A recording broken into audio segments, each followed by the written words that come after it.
Assalamualaikum warahmatullahi wabarakatuh. Salam Beci Mang BDK, Patroli Kepolisian Cegah COVID-19, Polisi Lurkito, Salam Tas Polrestabes Palembang. Pada saat ini kami sudah berada di angkutan umum atau massal di kendaraan bus yang akan menuju ke Jakarta. Betul Pak ya? Semuanya nih sehat-sehat semua Bapak Ibu penumpangnya. Sekarang kan pemerintah menganjurkan untuk setiap perjalanan keluar provinsi harus melampirkan surat keterangan tes rapid antigen. Semuanya sudah ada? Boleh dilihat Pak, Bu? Oke, coba. Oh ini coba diperlihatkan Pak. Oh ini. Jadi ibunya ini ya, anak-anaknya semua ya.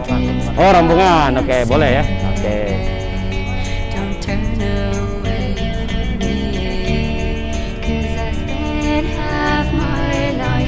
Tujuan dari pemerintah berkaitan dengan rapid test antigen adalah untuk memutuskan mata rantai penularan COVID-19.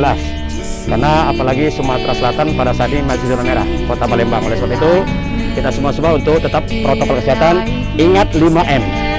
Pakai masker, jaga jarak, selalu cuci tangan, menjauhi kerumunan, jauhi dari penularan COVID-19. Amin ya robbal alamin. Terima kasih dan tetap hati-hati, jaga keselamatan dan kesehatan kita.